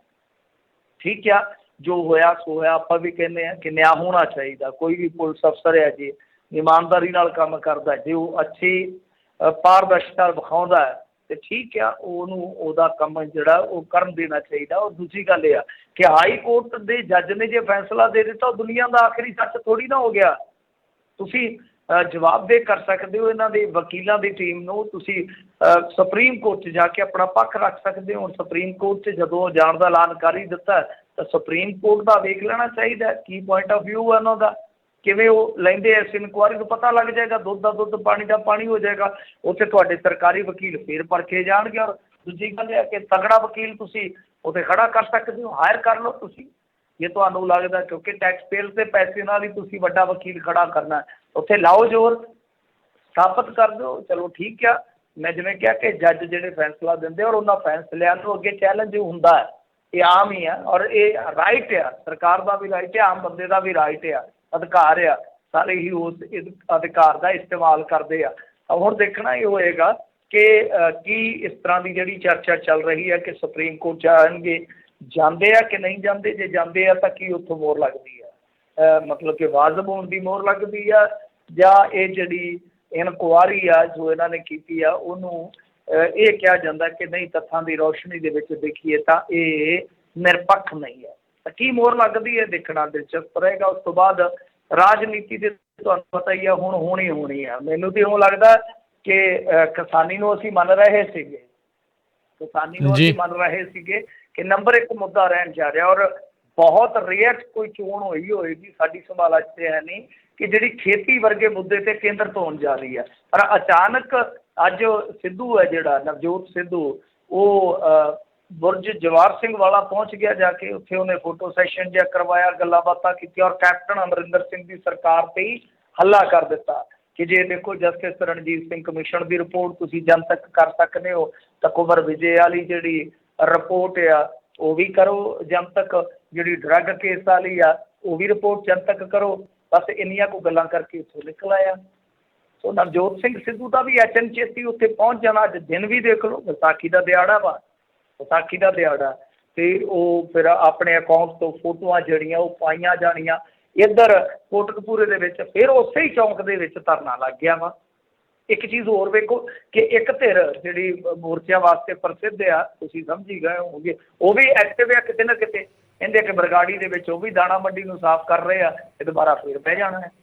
ਤਾਂ ਇਹ ਕੀ ਚੱਲ ਰਿਹਾ ਇੱਥੋਂ ਇਹੀ ਲੱਗਦਾ ਆ ਕਿ ਕਿਸਾਨੀ ਮੁੱਦਾ ਜਿਹੜਾ ਕਿ ਪੂਰੇ ਚੌਖਟੇ ਦੇ ਵਿੱਚ ਕੇਂਦਰ ਬਿੰਦੂ ਸੀਗਾ, ਉਹ ਇਉਂ ਲੱਗਦਾ ਆ ਕਿ ਆਉਣ ਵਾਲੇ ਦਿਨਾਂ 'ਚ ਇਸ ਮੁੱਦੇ ਦੇ ਨਾਲ ਵੀ ਮੁਕਾਬਲਾ ਕਰਦਾ ਨਜ਼ਰ ਆਏਗਾ ਕਿ ਇਸ ਨੂੰ ਪਛਾੜ ਕੇ ਉਹ ਅੱਗੇ ਜਾਂਦਾ ਜਾਂ ਇਹ ਮੁੱਦਾ ਅੱਗੇ ਰਹਿੰਦਾ। ਕਿਉਂਕਿ ਇਹ ਸੈਂਸਿਟਿਵ ਮੁੱਦਾ, ਸੰਵੇਦਨਸ਼ੀਲ ਮੁੱਦਾ, ਧਾਰਮਿਕ ਜਜ਼ਬਾਤਾਂ ਦਾ ਮੁੱਦਾ ਹੈ, ਅਕਾਦਤ ਦਾ ਮੁੱਦਾ ਹੈ, ਔਰ ਇੱਕ ਸਰਕਾਰ ਬਣੀ ਹੈ ਇਸ ਮੁੱਦੇ 'ਤੇ, ਉਸ ਸਰਕਾਰ ਦੇ ਕਾਰਜਕਾਲ ਦਾ ਮੁੱਦਾ ਵਾ। ਹੁਣ ਦੇਖਣਾ ਹੋਏਗਾ ਕਿ ਕੀ ਹੁੰਦਾ। ਤੁਸੀਂ ਦੇਖ ਲਓ ਕਿ ਕਿੰਨੀ ਉਠਕ ਬੈਠਕ ਹੋ ਗਈ ਇੱਕ ਦਿਨ ਦੇ ਵਿੱਚ, ਅਤੇ ਅੱਗੇ ਬਹੁਤ ਸਾਰੇ ਦਿਨ ਆ, ਅਤੇ ਹਰੇਕ ਦਿਨ ਦੇ ਵਿੱਚ ਜਾਂ ਕਹਿ ਲਓ ਹਰੇਕ ਤਰੀਕ 'ਤੇ ਜਾ ਕੇ ਇਹ ਸਮੀਕਰਨ ਬਣਦੇ ਵਿਗੜਦੇ ਨਜ਼ਰ ਆਉਣਗੇ। ਇਹ ਸਾਰੇ ਦ੍ਰਿਸ਼ਟਾਂਤ ਸਾਨੂੰ ਬਦਲਦੇ ਵੀ ਨਜ਼ਰ ਆ ਸਕਦੇ ਆ। ਦੇਖਦੇ ਹਾਂ ਕਿ ਕੀ ਹੁੰਦਾ। ਪਰ ਕਹਿ ਸਕਦੇ ਹਾਂ ਕਿ ਕੁਮਰ ਵਿਜੇ ਪ੍ਰਤਾਪ ਸਿੰਘ ਨੇ ਇੱਕ ਵਾਰੀ ਕਹਿ ਲਓ ਕਿ ਇਸ ਮੁੱਦੇ ਨੂੰ ਬਹੁਤ ਹੱਦ ਤੱਕ ਇੱਕ ਵਾਰੀ ਫਿਰ ਚਰਚਾ ਦੇ ਕੇਂਦਰ 'ਚ ਲੈ ਆਂਦਾ ਹੈ। ਜੀ ਜੀ ਜੀ ਬਿਲਕੁਲ। ਅਗਲੀ ਮਿੰਟੂ ਜੀ ਗੱਲ ਕਰ ਲਈਏ ਪ੍ਰਸ਼ਾਂਤ ਕਿਸ਼ੋਰ ਤੇ ਟਿਕਟ ਵਿਵਾਦ, ਕੈਪਟਨ ਨੂੰ ਦੇਣੀ ਪਈ ਸਫਾਈ। ਹਾਂਜੀ, ਕੈਪਟਨ ਤੇ ਮੇਰੇ ਖਿਆਲ ਦੇ ਨਾਲ ਜੇ 3 ਘੰਟੇ ਸਫਾਈ ਦਿੰਦੇ ਰਹੇ ਉਹਨੇ ਜਿਹੜਾ ਹਿਸਾਬ ਆ, ਤੇ ਇਸ ਮੁੱਦੇ ਤੇ ਵੀ ਸਫਾਈ ਦੇਣੀ ਪਈ ਆ। ਦੇਖੋ ਇਹ ਮੁੱਦਾ ਕੀ ਆ, ਪ੍ਰਸ਼ਾਂਤ ਕਿਸ਼ੋਰ ਬਾਰੇ ਖਬਰ ਬਾਹਰ ਨਿਕਲੀ ਕਿ ਪ੍ਰਸ਼ਾਂਤ ਕਿਸ਼ੋਰ ਆ, ਇਹ ਤਕਰੀਬਨ 30 ਟਿਕਟਾਂ ਜਿਹੜੀਆਂ ਉਹ ਕਟਵਾ ਰਿਹਾ ਇਸ ਟਾਈਮ। ਮਤਲਬ ਕਿ ਇਹਦਾ ਮੰਨਣਾ ਹੈ ਕਿ ਜਿਹੜੇ ਕੁਛ ਸਿਟਿੰਗ MLA ਨੇ ਜਾਂ ਜਿਹੜੇ ਕੁਛ ਮੰਤਰੀ ਹੈ ਉਹਨਾਂ 'ਚੋਂ ਜਾਂ ਤਾਂ ਟਿਕਟਾਂ ਕੱਟੀਆਂ ਜਾਣ ਜਾਂ ਉਹਨਾਂ ਦੇ ਹਲਕੇ ਬਦਲੇ ਜਾਣ, ਕਿਉਂਕਿ ਉਹਨਾਂ ਦੀ ਪੋਜੀਸ਼ਨ ਬੜੀ ਕਮਜ਼ੋਰ ਆ। ਇਸ ਤੇ ਕੈਪਟਨ ਅਮਰਿੰਦਰ ਸਿੰਘ ਨੇ ਪ੍ਰਤੀਕਰਮ ਦਿੱਤਾ। ਵੈਸੇ 2-3 ਦਿਨ ਤੋਂ ਬਹੁਤ ਵੱਡੇ ਵੱਡੇ ਅਖਬਾਰਾਂ 'ਚ ਖਬਰਾਂ ਛਪ ਚੁੱਕੀਆਂ, ਤਾਂ ਜਦੋਂ ਇਹਨਾਂ ਨੂੰ ਲੱਗਿਆ ਕਿ ਗੱਲ ਵਿਗੜਦੀ ਪਈ ਆ ਤੇ ਇਹਦੇ ਤੇ ਪੁੱਛਾ ਪਾਉਣਾ ਜਿਹੜਾ ਉਹ ਲਾਜ਼ਮੀ ਆ, ਸੋ ਇਹਨਾਂ ਨੇ ਕਿਹਾ ਕਿ ਨਹੀਂ, ਸਵਾਲ ਹੀ ਪੈਦਾ ਨਹੀਂ ਹੁੰਦਾ ਕਿ ਪ੍ਰਸ਼ਾਂਤ ਕਿਸ਼ੋਰ ਟਿਕਟਾਂ ਦਾ ਫੈਸਲਾ ਕਰੇ। ਉਹ ਕਹਿੰਦੇ ਕਿ ਜਦੋਂ ਵੀ ਸਾਡੇ ਇੱਥੇ ਕਿਸੇ ਵੀ ਸੂਬੇ 'ਚ ਚੋਣ ਹੁੰਦੀ ਆ ਤਾਂ ਸਾਡਾ ਹਾਈ ਕਮਾਨ ਸੂਬਾ ਪੱਧਰੀ ਚੋਣ ਕਮੇਟੀ ਦਾ ਗਠਨ ਕਰਦਾ, ਜਿਹੜਾ ਸਾਰੇ ਨਾਮਾਂ ਉੱਪਰ ਵਿਚਾਰ ਕਰਦੀ ਹੈ ਤੇ ਫਿਰ ਚੋਣ ਮੈਦਾਨ ਵਿੱਚ ਉਤਾਰੇ ਜਾਣ ਵਾਲੇ ਉਮੀਦਵਾਰਾਂ ਬਾਰੇ ਫੈਸਲਾ ਕੀਤਾ ਜਾਂਦਾ ਹੈ। ਉਸ ਤੋਂ ਬਾਅਦ ਇੱਕ ਸ਼ਾਂਤੀ ਹੁੰਦੀ ਹੈ, ਨਾਮਾਂ ਦੀ ਸੂਚੀ ਦੀ ਸਕਰੀਨਿੰਗ ਕਮੇਟੀ ਨੂੰ ਭੇਜ ਦਿੱਤੀ ਜਾਂਦੀ ਹੈ, ਨਾਮਾਂ ਦੀ ਸੂਚੀ ਜਿਹੜੀ ਹੈ, ਅਤੇ ਇਸ ਕਮੇਟੀ ਵਿੱਚ ਕਾਂਗਰਸ ਪ੍ਰਧਾਨ ਸਮੇਤ ਪਾਰਟੀ ਦੀ ਜਿਹੜੀ ਮੋਹਰਲੀ ਜਾਂ ਟੌਪ ਦੀ ਜਿਹੜੀ ਲੀਡਰਸ਼ਿਪ ਹੈ ਉਹ ਸ਼ਾਮਲ ਹੁੰਦੀ ਹੈ। ਉਹਨਾਂ ਨੇ ਕਿਹਾ ਕਿ ਅੰਤਮ ਫੈਸਲਾ ਕੇਂਦਰੀ ਚੋਣ ਕਮੇਟੀ ਕਰਦੀ ਹੈ ਤੇ ਇਸ ਵਿੱਚ ਵਿਅਕਤੀਗਤ ਤੌਰ 'ਤੇ ਕਿਸੇ ਦੀ ਭੂਮਿਕਾ ਨਹੀਂ ਹੁੰਦੀ। ਸੋ ਉਹਨਾਂ ਦਾ ਕਹਿਣਾ ਆ, ਨਾਲ ਉਹ ਇੱਕ ਸਫਾਈ ਦਿੰਦੇ ਆ, ਮੈਂ ਉਹ ਦੱਸ ਕੇ ਤੇ ਫਿਰ ਗੱਲ ਨੂੰ ਖਤਮ ਕਰ ਦੇਣਾ। ਉਹ ਕਹਿੰਦੇ ਆ ਕਿ ਪ੍ਰਸ਼ਾਂਤ ਕਿਸ਼ੋਰ ਦਾ ਰੋਲ ਮੇਰੇ ਪ੍ਰਮੁੱਖ ਸਲਾਹਕਾਰ ਤੱਕ ਹੀ ਸੀਮਿਤ ਆ। ਇਹ ਅਹੁਦਾ ਸਿਰਫ ਸਲਾਹਕਾਰੀ ਲਈ ਹੈ, ਇਸ ਵਿੱਚ ਫੈਸਲਾ ਲੈਣ ਦਾ ਅਧਿਕਾਰ ਨਹੀਂ ਹੁੰਦਾ। ਮਤਲਬ ਕਿ ਉਹ ਸਿਆਸੀ ਸਲਾਹ ਹੀ ਦੇ ਸਕਦੇ ਆ, ਟਿਕਟਾਂ ਕੱਟਣੀ ਵੀ ਤਾਂ ਸਿਆਸੀ ਸਲਾਹ ਹੀ ਆ। ਇਹ ਕਿਹੜਾ ਉਹਨਾਂ ਨੇ ਇਹਨਾਂ ਨੂੰ ਕ੍ਰਿਕਟ ਸਿਖਾਉਣੀ ਆ ਕਿ ਭਾਈ ਹਾਂ ਨੋ ਬਾਲ ਤੋਂ ਕਿਸ ਤਰ੍ਹਾਂ ਬਚਣਾ, ਵਾਈਟ ਬਾਲ ਤੋਂ ਕਿਸ ਤਰ੍ਹਾਂ ਬਚਣਾ, ਇਹ ਵੀ ਤਾਂ ਸਿਆਸੀ ਸਲਾਹ ਹੀ ਆ ਕਿ ਇਹਨੂੰ ਕੱਟ ਦਿਓ ਨਹੀਂ ਤਾਂ ਇੱਥੋਂ ਰਗੜੇ ਜਾਓਗੇ, ਇਹਨੂੰ ਸ਼ਾਮਲ ਕਰ ਲਓ ਪਾਰਟੀ ਦੇ ਵਿੱਚ। ਆਹ ਸਾਬਕਾ ਜੱਜ ਆ, ਇੰਨੇ ਚੰਗੇ ਆਪਣੇ ਹੱਕ ਦੇ ਵਿੱਚ ਕੰਮ ਕੀਤੇ, ਚੰਗਾ ਇਹਦਾ ਵੀ ਜੱਜ ਆ, ਤੇ ਇਹਨੂੰ ਵੀ ਇੱਧਰ ਲੈ ਆਓ, ਫਲਾਣੇ ਪੁਲਿਸ ਵਾਲੇ ਨੂੰ ਵੀ ਲੈ ਆਓ, ਇੱਧਰ ਵੀ ਟਿਕਟ ਦੇ ਦਿਓ। ਵੀ ਤੇ ਸਿਆਸੀ ਸਲਾਹ ਹੀ ਹੈ, ਦੱਸੋ ਇਹ ਕੀ ਆ? ਸਿਆਸੀ ਸਲਾਹ ਹੀ ਹੈ। ਕਹਿੰਦੇ ਕਿ ਸਿਆਸੀ ਸਲਾਹ ਮੈਂ ਲੈਣ ਵਾਸਤੇ ਇਹਨੂੰ ਆਖਿਆ ਵਾ, ਟਿਕਟਾਂ ਦਾ ਅਧਿਕਾਰ ਜਿਹੜਾ ਆ ਉਹ ਕਮੇਟੀ ਕੋਲ, ਉਹ ਠੀਕ ਆ। ਪਰ ਜਦੋਂ ਤੁਸੀਂ ਅੜ ਜਾਂਦੇ ਹੋ, ਜਿਨ੍ਹਾਂ ਬੰਦਿਆਂ ਦੀ ਕਹਿ ਲਓ ਕਿ ਸਟੇਟ ਇਕਾਈ ਦੇ ਵਿੱਚ ਤੂਤੀ ਬੋਲਦੀ ਆ, ਤੁਸੀਂ ਕਿੱਥੇ ਪੈਰ ਲੱਗਣ ਦਿੰਦੇ ਹੋ? ਇੱਕ ਅੱਜ ਹੀ ਹੁਣ ਦੇਖੋ ਜਿੱਦਾਂ ਮਰਜ਼ੀ ਪੋਚੇ ਪਾਈ ਜਾਣ। ਇੱਕ ਕਾਂਗਰਸੀ ਨੇ ਬਕਾਇਦਾ ਕਿਤਾਬ ਲਿਖੀ ਆ, ਉਹਦੇ ਤੇ ਚਲੋ ਆਪਾਂ ਆਉਣ ਵਾਲੇ ਦਿਨਾਂ 'ਚ ਜ਼ਿਕਰ ਕਰਾਂਗੇ, ਉਹਦੇ ਤੇ ਵੀ ਗੱਲਬਾਤ ਕਰਾਂਗੇ ਕਿ ਕੀ ਉਹਦੇ 'ਚ ਲਿਖਿਆ ਲਿਖਾਇਆ ਕੁਛ ਰਿਹਾਇਸ਼ ਪੜ੍ਹਾ ਕੇ। ਤਾਂ ਇਹ ਮਾਮਲਾ ਤੇ ਹੈਗਾ ਹੀ ਆ ਕਿ ਕਿਤੇ ਨਾ ਕਿਤੇ ਫਰਕ ਇਹਨਾਂ ਚੀਜ਼ਾਂ ਦਾ ਪੈਂਦਾ। ਇਹ ਕਹਿੰਦੇ ਆ ਕਿ ਪ੍ਰਸ਼ਾਂਤ ਕਿਸ਼ੋਰ ਦੇਖੋ ਕੋਈ ਲਾਗਾ ਪੇਗਾ ਨਹੀਂ ਰੱਖਦਾ, ਉਹਦੇ ਕੋਲ ਕੋਈ ਅਧਿਕਾਰ ਨਹੀਂ। ਤੇ ਇਹ ਤੇ ਦੇਖੋ ਇੱਦਾਂ ਪ੍ਰਸ਼ਾਂਤ ਕਿਸ਼ੋਰ ਨੇ ਸੱਦੇ ਸੀ ਸ਼ੁਰੂ ਦੇ ਵਿੱਚ, ਤੁਹਾਨੂੰ ਯਾਦ ਹੋਣਾ ਜਦੋਂ ਵਿਧਾਇਕ ਮਿਲ ਕੇ ਆਇਆ, ਜਿਵੇਂ ਇੱਕ ਬਾਦਸ਼ਾਹ ਸੱਦਦਾ ਨਾ ਆਪਣੇ ਦਰਬਾਰ ਦੇ ਵਿੱਚ ਕਿ ਫਲਾਣੇ ਬੰਦੇ ਨੂੰ ਲਿਆਓ ਓਏ ਕਚਹਿਰੀ ਦੇ ਵਿੱਚ ਪੇਸ਼ ਕੀਤਾ ਜਾਏ। ਆਪਾਂ ਦੇਖਦੇ ਹੁੰਦੇ ਸੀ ਨਾ ਸੀਰੀਅਲ, ਤੇ ਉਹ ਦਰਬਾਰ ਲੱਗਾ ਹੁੰਦਾ ਸੀ। ਤੇ ਇਸ ਤਰ੍ਹਾਂ ਆ ਕੇ ਜਿਹੜੇ ਬੰਦੇ ਦੀ ਬੁੱਕਤ ਇੱਕ ਤਰ੍ਹਾਂ ਨਾਲ ਕਹਿ ਲਓ ਕਿ ਕਿਰਾਏਦਾਰ ਦੀ ਆ, ਉਹਨੂੰ ਹਾਇਰ ਕੀਤਾ ਜਾਂਦਾ ਹੈ ਪਾਰਟੀਆਂ ਵੱਲੋਂ, ਤਾਂ ਸਿਟਿੰਗ MLA ਉਹਦੇ ਕੋਲ ਗਏ ਆ ਚੌਂਕੀ ਭਰਨ, ਨਹੀਂ ਗਏ ਤੇ ਸਾਬਤ ਕਰਕੇ ਦਿਖਾਉਣ। ਤੇ ਉਹਦਾ ਚੱਲਦਾ ਇਹਨਾਂ ਕੋਲ ਭਾਈ, ਚੱਲਦਾ ਜਿੱਥੇ ਇਹਨਾਂ ਕੋਲ ਕਿਸੇ ਦਾ ਸਿੱਕਾ ਚੱਲਦਾ ਆ ਤੇ ਫਿਰ ਉਹ ਬਦਲਾਅ ਵੀ ਕਰਵਾ ਸਕਦਾ। ਇਹਦੇ 'ਚ ਕਿਹੜੀ ਗੱਲ ਹੈ? ਬਾਕੀ ਪ੍ਰਸ਼ਾਂਤ ਕਿਸ਼ੋਰ ਬਾਰੇ ਤੇ ਇਸ ਤਰ੍ਹਾਂ ਲੱਗਦਾ ਆ ਕਿ ਜਿਸ ਤਰ੍ਹਾਂ ਹੁਣ ਦੇਖੋ ਇਹਨੇ ਇੱਥੇ ਸਿਆਪਾ ਪਵਾ ਦਿੱਤਾ ਕਿ ਟਿਕਟਾਂ ਕੱਟੀਆਂ ਕਟਾਈਆਂ ਜਾ ਸਕਦੀਆਂ। ਇਹਨਾਂ ਦੇ ਬੰਦਿਆਂ ਦੇ ਅੰਦਰ ਖਲਬਲੀ ਮੱਚ ਗਈ। ਵੈਸੇ ਤੁਹਾਨੂੰ ਪਤਾ ਜਦੋਂ ਟਿਕਟਾਂ ਦੇ ਬਟਵਾਰੇ ਹੁੰਦੇ ਆ, ਵੰਡ ਹੁੰਦੀ ਆ, ਉਦੋਂ ਕਿੰਨੇ ਖੜਖਈਏ ਪੈਂਦੇ ਆ। ਤੇ ਇਹ ਜਿਹੜੀ ਖਬਰ ਬਾਹਰ ਆਈ ਆ ਉਹ ਕਿੱਥੋਂ ਆਈ, ਇਹ ਵੀ ਇੱਕ ਵੱਡਾ ਸਵਾਲ ਆ। ਕਿਉਂਕਿ ਪ੍ਰਸ਼ਾਂਤ ਕਿਸ਼ੋਰ ਨੇ ਬੰਗਾਲ ਦੇ ਵਿੱਚ ਵੀ 1-2 ਬਿਆਨ ਐਸੇ ਦਿੱਤੇ ਆ, ਜਿਵੇਂ ਕਿਹਾ ਕਿ 55% ਹਿੰਦੂ ਜਿਹੜੇ ਆ ਨਰਿੰਦਰ ਮੋਦੀ ਦੇ ਨਾਲ ਹੈ ਬੰਗਾਲ ਦੇ। ਇਹ ਸਟੇਟਮੈਂਟ ਕਿ ਮੈਨੂੰ ਤੇ ਸ਼ੱਕੀ ਕਰਦੀਆਂ ਨੇ। ਮੈਂ ਇਸ ਬੰਦੇ ਦੀ ਭੂਮਿਕਾ ਤੋਂ ਵੀ ਸ਼ੱਕੀ ਹਾਂ ਕਿ ਬੰਦਾ ਬਿਹਾਰ ਦੇ ਵਿੱਚ ਨਿਤਿਸ਼ ਕੁਮਾਰ ਨਾਲ ਜਾ ਰਲਦਾ ਹੈ, ਦਿੱਲੀ 'ਚ ਅਰਵਿੰਦ ਕੇਜਰੀਵਾਲ ਨਾਲ। ਤੇ ਜੇ ਕੋਈ ਬੰਦਾ ਇਸ ਤਰ੍ਹਾਂ ਜਿਵੇਂ ਭਾਰਤੀ ਜਨਤਾ ਪਾਰਟੀ ਦੀ ਮੁਖਾਲਫਤ ਕਰਦਾ ਫਿਰਦਾ ਹੈ, ਜੇ ਇੱਦਾਂ ਕੋਈ ਆਮ ਬੰਦਾ ਕਰਦਾ ਹੋਵੇ ਤੇ ਉਹਨਾਂ ਨੇ ਤਾਂ ਅੱਜ ਤੱਕ ਪੱਤਰਕਾਰ ਨਹੀਂ ਛੱਡੇ। ਵੱਡੇ ਵੱਡੇ IAS ਅਫਸਰ ਅੱਗੇ ਲਾਈ ਬੈਠੇ, ਉਹ ਸਾਬਕਾ ਮੌਜੂਦਾ ਉਹ ਅਫਸਰਾਂ ਨੂੰ ਧੱਕ ਦਿੰਦੇ ਜਿਹੜਾ ਕੋਈ ਬੋਲਦਾ ਹੈ। ਤੇ ਇਹਨੂੰ ਕਾਹਤੋਂ ਛੱਡਿਆ ਹੋਇਆ ਖੁੱਲਾ? ਕੋਈ ਈਡੀ ਨਹੀਂ ਇਹਦੇ ਮਗਰ, ਕੋਈ CBI ਨਹੀਂ ਇਹਦੇ ਮਗਰ, ਜਾਂ ਤੇ ਇਹ ਤਾਂ ਕਹਿ ਲਓ ਕਿ ਬੜਾ ਦੇਵ ਪੁਰਸ਼ ਆ, ਇਹਦੇ 'ਚ ਕੋਈ ਔਗਣ ਹੀ ਨਹੀਂ ਹੈਗਾ, ਕੋਈ ਇਹਦੇ 'ਚ ਬਲਫੇਰ ਹੀ ਨਹੀਂ ਹੈਗਾ, ਤੇ ਜਾਂ ਕਹਿ ਲਓ ਕਿ ਸਾਊ ਤੇ ਫਿਰ ਸਾਂਝਾ ਹੀ ਆ, ਤੇ ਉਹਨਾਂ ਕੋਈ ਹਿੱਸਾ ਉਹਨਾਂ ਦਾ ਵੀ ਵਿੱਚ ਬਣਦਾ। ਸੋ ਮੇਰੇ ਮੁਤਾਬਕ ਤਾਂ ਮਾਫ਼ ਕਰਨਾ, ਇਹ ਇਨਸਾਨ ਇੱਕ ਕਰੈਕਟਰ ਆ ਜਿਹੜਾ ਵੈਸੇ ਪੰਜਾਬੀਆਂ ਦੇ ਮਨੋਂ ਤੋਂ ਪਹਿਲਾਂ ਹੀ ਲੱਥਾ, ਪਰ ਮੇਰੇ ਲਈ ਇਹ ਇੱਕ ਬੁਝਾਰਤ ਆ ਔਰ ਸ਼ੱਕੀ ਬੁਝਾਰਤ ਆ। ਜੀ ਜੀ, ਬਿਲਕੁਲ ਬਿਲकुल। ਅਗਲੀ ਗੱਲ ਕਰਦੇ ਜਾਈਏ, ਲੱਖੇ ਦੇ ਭਰਾ ਦੇ ਮਾਮਲੇ ਦੀ ਹੁਣ ਜਾਂਚ ਸ਼ੁਰੂ। ਹਾਂਜੀ, ਦੇਖੋ ਸਟੇਟਮੈਂਟ ਜਿਹੜੀ ਆ ਉਹ ਦਰਜ ਕੀਤੀ ਗਈ ਆ, ਪਰ ਇੱਥੇ ਵੀ ਇੱਕ ਰੌਲਾ ਪੈ ਗਿਆ, ਵਿਗਾੜ ਇਸ ਗੱਲੋਂ ਪੈ ਗਿਆ ਕਿ ਜਦੋਂ ਸਟੇਟਮੈਂਟ ਦਰਜ ਹੋ ਗਈ, ਹੁਣ ਜਦੋਂ ਬਿਆਨ ਦਰਜ ਕੀਤੇ ਜਾਂਦੇ ਆ, ਲੋਕ ਬੜੇ ਸੂਝ-ਬੂਝ ਵਾਲੇ ਹੋ ਗਿਆ ਕਿ ਕੀ ਹੁੰਦਾ ਸੀਗਾ। ਹਸਪਤਾਲ ਦੇ ਵਿੱਚ ਕੋਈ ਪਿਆ, ਫਰਜ਼ ਕਰੋ ਲੜਾਈ ਹੋ ਗਈ ਆ, ਆਏ ਤੇ ਦੂਜੀ ਧਿਰ ਵਾਲੇ ਨੇ ਆਖਿਆ ਕਿ ਭਾਈ ਜਿਹੜੇ ਤੂੰ ਕਰਦੀ ਹਿਸਾਬ ਕਿਤਾਬ ਤੇ ਆਪਾਂ ਕਰ ਲਾਂਗੇ ਹਿਸਾਬ ਕਿਤਾਬ, ਤੇਰੇ ਉੱਤੇ ਘਰੇ ਆ ਕੇ ਕਮਰੇ 'ਚ ਆ ਕੇ। ਜਦੋਂ ਥਾਣੇਦਾਰ ਜਾਂ ਹੌਲਦਾਰ ਜਾਂਦਾ ਤੇ ਉਹ ਜਿਹੜੇ ਬਿਆਨ ਦਰਜ ਕਰਦਾ, ਉਹਨਾਂ ਬਿਆਨਾਂ ਦੇ ਵਿੱਚ ਇੱਧਰ ਉੱਧਰ ਕਰਕੇ ਤੇ ਆ ਜਾਂਦਾ। ਹੁਣ ਕੀ ਆ ਕਿ ਲੋਕ ਜਾਗਰੂਕ ਬੜੇ ਆ, ਨਾਲ ਦੀ ਨਾਲ ਕਹਿੰਦੇ ਆ ਕਿ ਲਿਆ ਖਾ ਬਾਈ ਇੱਕ ਕਾਪੀ ਸਾਨੂੰ ਵੀ ਦੇ ਦੇ ਸਟੇਟਮੈਂਟ ਦੀ, ਚਾਹੇ ਉਹ 164 ਦੇ ਹੁੰਦੇ, ਚਾਹੇ ਜਿਹੜੇ ਵੀ ਹੁੰਦੇ ਆ, ਅੱਜ ਕੱਲ੍ਹ ਕਾਪੀ ਕਢਾਉਂਦੇ ਆ। ਤਾਂ ਜਦੋਂ ਕਾਪੀ ਉੱਥੇ ਲਈ ਗਈ, ਲਿਆ ਭਾਈ ਜਿਹੜੇ ਤੂੰ ਸਟੇਟਮੈਂਟ ਦਰਜ ਕੀਤੇ ਆ, ਜੋ ਵੀ ਬਿਆਨਾਤ ਨੇ, ਤੇ ਉਹਨਾਂ ਦੀ ਕਾਪੀ ਦੇ, ਜਦੋਂ ਕਾਪੀ ਦਿੱਤੀ ਦੱਸਦੇ ਕਿ ਕਾਪੀ ਦੇ ਵਿੱਚ ਤੇ ਦਿੱਲੀ ਪੁਲਿਸ ਨਾਮਜ਼ਦਗੀ ਹੈ ਨਹੀਂ ਸੀ ਕਿਤੇ। ਉਹ ਕਹਿੰਦੇ ਕਮਾਲ ਹੋ ਗਈ ਆ, ਸਾਰਾ ਜਿਹੜਾ ਖੇਡਿਆ ਉਹ ਤੇ ਉਹਨਾਂ ਨੇ ਖੇਡਿਆ ਤੇ ਦਿੱਲੀ ਪੁਲਿਸ ਦਾ ਕਿਤੇ ਨਾਮੋ ਨਿਸ਼ਾਨ ਹੈ ਨਹੀਂ। ਫਿਰ ਕਹਿੰਦੇ ਆ ਕਿ ਦੁਬਾਰਾ ਬਿਆਨ ਦਰਜ ਕਰਕੇ ਕਾਪੀ ਦਿੱਤੀ ਗਈ ਆ, ਜਿਹਦੇ 'ਚ ਨਾਮ ਜਿਹੜਾ ਪਾਇਆ ਗਿਆ। ਸੋ ਇੱਥੋਂ ਪੰਜਾਬ ਪੁਲਿਸ ਦੀ ਭੂਮਿਕਾ ਵੀ ਉਜਾਗਰ ਹੋ ਜਾਂਦੀ ਹੈ ਕਿ ਦਿੱਲੀ ਪੁਲਿਸ ਉਹ ਕੌਣ ਆ ਭਾਈ, ਇਹਨਾਂ ਦੀ ਕੀ ਸੱਜੇ ਪੱਟੋ ਜਾਈ ਆ। ਉਹਨਾਂ ਕਿ ਤੁਸੀਂ ਆਪਣੇ ਬੰਦੇ ਨੂੰ, ਆਪਣੇ ਧੀ ਪੁੱਤ ਨੂੰ, ਜਿਹੜਾ ਬੰਦਾ ਵਿਚਾਰਾ ਪਹਿਲਾਂ ਵੀ ਬਿਮਾਰ ਰਿਹਾ ਵਾ ਤੇ ਜਿਹੜਾ ਬੇਦੋਸ਼ੇ ਦਾ ਹੀ ਪਿੰਡਾ ਕੁੱਟਿਆ ਗਿਆ, ਤੁਸੀਂ ਉਹਨੂੰ ਨਿਆਂ ਦੇਣਾ ਆ ਕਿ ਤੁਸੀਂ ਦਿੱਲੀ ਪੁਲਿਸ ਨੂੰ ਬਚਾਉਣਾ? ਜੇ ਦਿੱਲੀ ਪੁਲਿਸ ਨੂੰ ਬਚਾ ਰਹੇ ਹੋ ਤਾਂ ਇਹਦਾ ਮਤਲਬ ਹੈ ਕਿ ਉੱਤੋਂ ਹੁਕਮ ਆ, ਜੇ ਉੱਤੋਂ ਹੁਕਮ ਹੈ ਤਾਂ ਇਹਦਾ ਮਤਲਬ ਹੈ ਕਿ ਉੱਤੋਂ ਫਿਰ ਸਾਰਿਆਂ ਦੇ ਹੁਕਮ ਹੀ ਚੱਲੀ ਜਾਂਦੇ ਇੱਕ ਦੂਜੇ ਤੇ। ਸਮਝ ਗਏ ਨਾ ਕਿ ਫਿਰ ਤਾਂ ਖੇਡ ਹੀ ਜਿਹੜੀ ਆ ਉਹ ਕਹਿ ਲਓ ਕਿ ਬਿਲਕੁਲ ਉਜਾਗਰ ਹੋਈ ਪਈ ਆ, ਬਿਲਕੁਲ ਪ੍ਰਗਟ ਹੋਈ ਪਈ ਆ, ਸਾਫ਼ ਹੋਈ ਪਈ ਆ ਕਿ ਇਹਦੇ ਵਿੱਚ ਸਾਰੇ ਰਲੀਆਂ ਚੁਗ ਰਹੇ ਨੇ।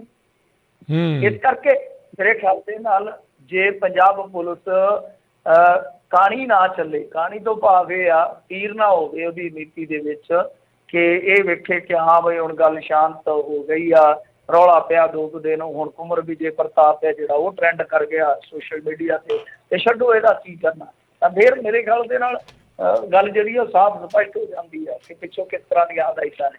ਤੇ ਜੇ ਇਹ ਵੇਖ ਕੇ ਤੁਰਿਆ ਜਾਵੇ ਕਿ ਧੱਕਾ ਹੋਇਆ, ਔਰ ਉਹ ਧੱਕਾ ਨਹੀਂ ਬਲਕਿ ਪੰਜਾਬ ਪੁਲਿਸ ਦੀ ਛਵੀ ਤੇ ਵੀ, ਉਹਨਾਂ ਦੀ ਛਵੀ ਵੀ ਬਦਨਾਮ ਕੀਤੀ ਹੈ ਇਸ ਘਟਨਾ ਨੇ, ਤਾਂ ਉਸ ਛਵੀ ਤੇ ਜਿਹੜਾ ਧੱਬਾ ਹੈ ਉਹਨੂੰ ਧੋਣ ਦਾ ਪੁਲਿਸ ਕੋਲ ਮੌਕਾ ਹੈ, ਇਹਨਾਂ ਨੂੰ ਧੋਣਾ ਚਾਹੀਦਾ। ਇਨਕੁਆਇਰੀ ਕਰਨੀ ਚਾਹੀਦੀ ਹੈ। ਵਾਕਿਆ ਦਿੱਲੀ ਪੁਲਿਸ ਆ, ਦਿੱਲੀ ਪੁਲਿਸ ਇਹ ਮੰਨ ਰਹੀ ਆ ਕਿ ਬੰਦਾ ਹਿਰਾਸਤ ਦੇ ਵਿੱਚ ਲਿਆ ਸੀ, ਕੁੱਟਿਆ ਮਾਰਿਆ ਨਹੀਂ, ਜਦੋਂ ਮੰਨ ਰਹੀ ਹੈ ਵਾਕਿਆ ਦਿੱਲੀ ਪੁਲਿਸ ਆ, ਤਾਂ ਤੁਸੀਂ ਪਰਚਾ ਕਰੋ, ਜਿਹੜਾ ਵੀ ਬਣਦਾ ਬਣਾਉਂਦਾ। ਜੇ ਕਿਡਨੈਪਿੰਗ ਦਾ 364 ਦਾ ਬਣਦਾ ਤੇ ਕਰੋ, ਉਹਨਾਂ ਤੇ ਪਰਚਾ ਦਰਜ। ਕੀ ਹੈ ਤੁਹਾਡੇ ਮਾਸੀ ਦੇ ਪੁੱਤ ਲੱਗਦੇ ਆ। ਜੀ, ਇਹ ਤਾਂ ਕਦੀ ਕਦੀ ਇੱਦਾਂ ਹੀ ਲੱਗਦਾ ਪੰਜਾਬ ਪੁਲਿਸ ਕਿਤੇ ਉਹਨਾਂ ਦੀ ਸ਼ਾਖਾ ਹੀ ਐਕਸਟੈਂਸ਼ਨ ਹੀ ਇੱਧਰ ਨੂੰ ਕੀਤੀ ਹੁੰਦੀ ਹੈ ਉਹਨਾਂ ਨੇ। ਅਤੇ ਅਗਲੀ ਜਿਹੜੀ ਮਿੰਟੂ ਜੀ ਗੱਲ ਕਰ ਲਈਏ, SGPC ਮੈਂਬਰ ਅਤੇ ਮਾਈਨਿੰਗ ਦਾ ਕੇਸ ਦਰਜ ਹੋਇਆ। ਹੱਟ ਪਿੱਛੇ ਕੋਈ ਪਿੱਛੇ ਨਾ ਰਹਿ ਜੇ, ਉਹਦੇ ਪੁੱਤਰ ਸਾਰੇ, ਕੋਈ SGPC ਵਾਲਾ ਹੈ, ਕੋਈ ਨੇਤਾ ਆ, ਕੋਈ ਫਲਾਣਾ ਆ, ਟਮਕਣ। ਆਪਾਂ ਪਰਸੋਂ ਗੱਲ ਕੀਤੀ ਸੀ ਨਾ ਮੇਰੇ ਖਿਆਲ ਦੇ ਨਾਲ ਇੱਕ ਕਾਂਗਰਸੀ ਦੀ, ਸ਼ਾਇਦ ਸ਼ਨੀਵਾਰ ਕੀਤੀ ਸੀਗੀ, ਕਿ ਇੱਕ ਕਾਂਗਰਸੀ ਆਗੂ ਹੈ ਜਿਹੜਾ ਵਿਧਾਇਕ ਦਾ ਬਹੁਤ ਨਜ਼ਦੀਕੀ ਸੀਗਾ ਪਠਾਨਕੋਟ ਏਰੀਏ ਦਾ, ਉਹਨੂੰ ਅਰੈਸਟ ਕੀਤਾ, ਸ਼ਾਇਦ ਨਾਮਜ਼ਦ ਕੀਤਾ। ਤਾਂ ਹੁਣ ਇਹ 2 ਦਿਨਾਂ ਬਾਅਦ ਇਹ ਖਬਰ ਆ ਜਾਂਦੀ ਹੈ ਕਿ ਇਕਲੌਤੇ ਜਿਹੜੇ SGPC ਮੈਂਬਰ ਹੈ ਹਿਮਾਚਲ ਤੋਂ, ਉਹਨਾਂ ਤੇ ਮਾਮਲਾ ਦਰਜ ਹੋ ਗਿਆ ਵਾ, ਅਕਾਲੀ ਦਲ ਬਾਦਲ ਤੋਂ ਹੀ।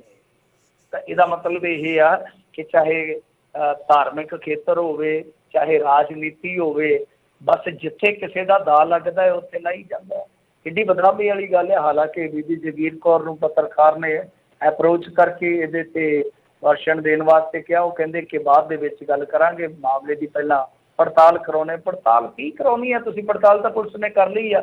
ਅਸਲ ਦੇ ਵਿੱਚ ਸਮਾਨ ਨਦੀ ਤੇ ਇਹ ਮਾਈਨਿੰਗ ਹੋ ਰਹੀ ਸੀਗੀ, ਉੱਥੇ ਪੁਲਿਸ ਨੇ ਰੇਡ ਕੀਤੀ, ਮਸ਼ੀਨ ਛੱਡ ਕੇ ਭੱਜ ਵਗੇ। ਜਦੋਂ ਪਤਾ ਕੀਤਾ ਤੇ ਮਸ਼ੀਨ ਨਿਕਲੀ SGPC ਮੈਂਬਰ ਦੀ।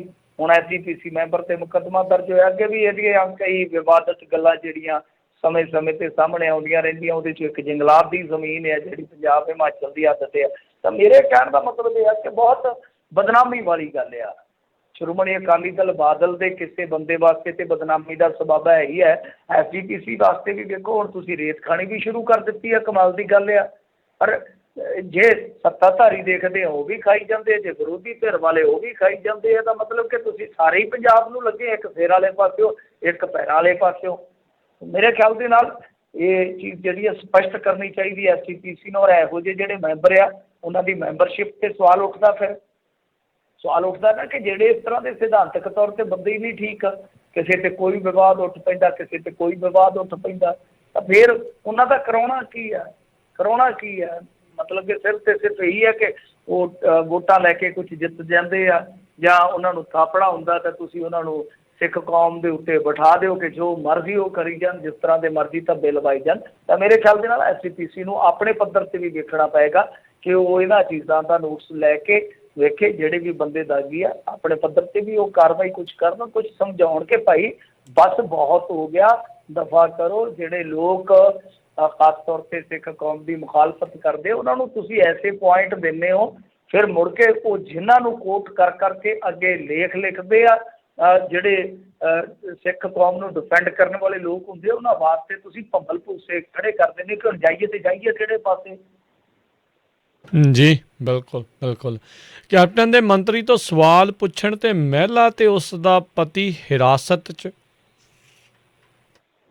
ਮੈਨੂੰ ਤਾਂ ਕਦੇ ਕਦੇ ਸ਼ੱਕ ਪੈਂਦਾ ਇਹ ਔਰੰਗਜ਼ੇਬ ਦਾ ਹੀ ਰਾਜ ਚੱਲਦਾ ਪਿਆ ਕਿ ਕਮਾਲ ਦੀ ਗੱਲ ਹੈ। ਜੇ ਕੋਈ ਸਵਾਲ ਪੁੱਛਦਾ ਤੇ ਉਹਨੂੰ ਵੀ ਅੰਦਰ ਹੱਦ ਹੋ ਗਈ ਹੈ। ਤੁਹਾਡੇ ਆ ਵੀ ਲੋਕਤੰਤਰ ਇਹ ਕਾਂਗਰਸੀ ਉਹੀ ਕਾਂਗਰਸੀ ਹੈ ਜਿੱਥੇ ਇਹਨਾਂ ਨੂੰ ਛਿੱਤਰ ਪੈਂਦੇ ਦੂਜੀਆਂ ਸਟੇਟਾਂ 'ਚ, ਤੇ ਉੱਥੇ ਇਹਨਾਂ ਨੂੰ ਲੋਕਤੰਤਰ ਦੀ ਡਫਲੀ ਜਿਹੜੀ ਵਜਾਉਣੀ ਚੇਤੇ ਆ ਜਾਂਦੀ ਆ।